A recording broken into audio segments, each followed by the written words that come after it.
Bhojpuri industry, ये Bhojpuri industry नहीं बल्कि बिहार के लिए एक सरदर्द बन चुकी है। ये किस तरीके से युवाओं को बर्बाद कर रही है और किस तरीके से बिहार के युवाओं की माइंड को डाइवर्ट कर रही है और इकोनॉमिकली कमज़ोर बना रही है, बेरोजगारी के रास्ता पे ले जा रही है और ये गलत चीज़ों को प्रमोट कर रही है। उसी का खुलासा करेंगे हम। यहाँ पे 4 पॉइंट की बात करेंगे। पहला, किस तरीके से भोजपुरी इंडस्ट्री युवाओं को गलत चीज़ें दिखाकर उसकी माइंड को डाइवर्ट कर रही है और उसे नपुंसक बना रही है। दूसरा, किस तरीके से भोजपुरी इंडस्ट्री महिलाओं को नंगा कर रही है, जिसे भारतीय संस्कृति में महिला को देवी का दर्जा दिया जाता है। तीसरा, किस तरीके से ये भोजपुरी इंडस्ट्री बिहार को इकोनॉमिकली चोट कर रही है और इसे पिछड़ा बनाने में और सपोर्ट कर रही है। चौथा, किस तरीके से भोजपुरी इंडस्ट्री भोजपुरी भाषा को बर्बाद कर रही है, जिसे बाहर बोलने में और अपने आप को भोजपुरिया प्रेजेंट करने में भी शर्म आता है। आइए शुरू करते हैं। तोहार लहंगा उठा दे।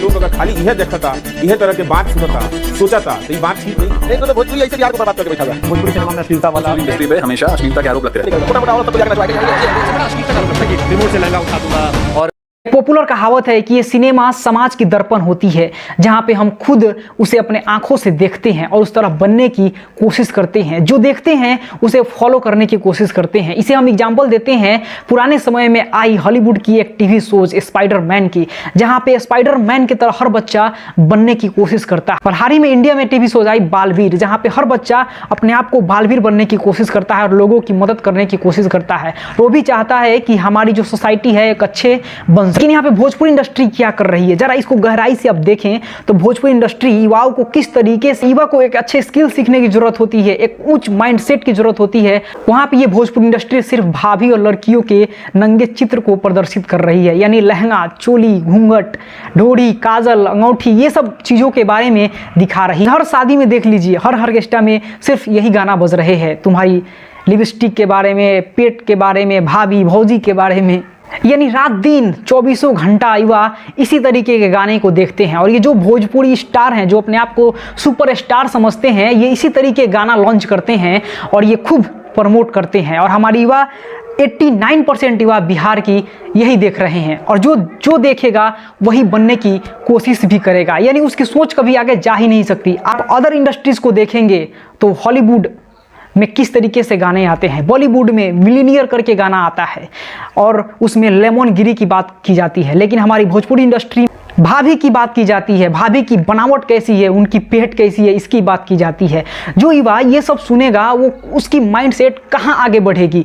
और है हमारी भोजपुरी भाषा, किस तरीके से भोजपुरी भाषा को प्रमोट किया जा रहा है, किस तरीके से भोजपुरी भाषा को बर्बाद किया जा रहा है। एक रवीश कुमार की वीडियो आई जिन्होंने इस मुद्दा को उठाया और भोजपुरी भाषा को बर्बाद करने वाले इन फालतू स्टारों को एक्सपोज किया और उन्होंने बताया कि भोजपुरी भाषा कितनी प्यारी भाषा है। लेकिन यहाँ पे भोजपुरी को किस तरीके से, आप ऐसा फीलिंग होता है कि आप कहीं बाहर जाते हैं तो आपको भोजपुरी बोलने में भी शर्म आता है। जब आप भोजपुरी बोलते हैं तो सामने वाला आपको इमेजिनेशन कर लेता है कि आप भी उसी कैटेगरी के होंगे जहां पे ये सब हरकतें चल रही है।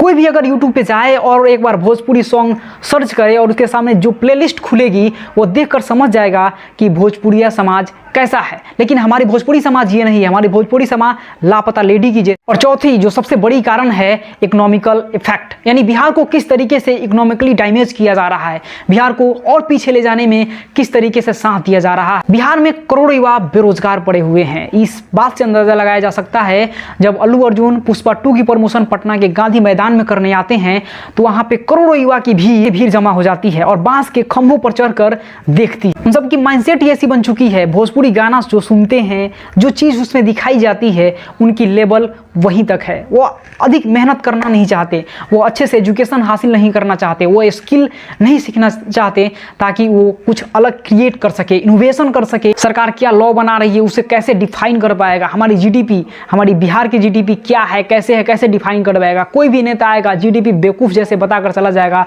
और उसी को विश्वास करने लगा। कोई एक अच्छा स्टार्टअप नहीं है, कोई बिजनेसेस नहीं है जिसके वजह से। लेकिन बॉलीवुड में मिलीनियर सॉन्ग बनती है, यानी वहाँ पे मिलियन करोड़ों की बात हो रही है, लेकिन यहाँ पे 10 रुपए की बात हो रही है। इसी से आप अंदाजा लगा सकते हैं कि इन युवाओं का माइंडसेट क्या है। अब जरा सोचो कि जो बंदा मिलीनियर सॉन्ग सुन रहा है, 5 से 10 करोड़ की सोच रहा है, इमेजिनेशन कर रहा है, उसकी सोच करोड़ों में है। लेकिन हमारे बिहार की युवा जो इस तरीके से गाना सुन रहे हैं, उनकी सोच कहाँ है? उनकी सोच एक महिला पे ही सीमित है।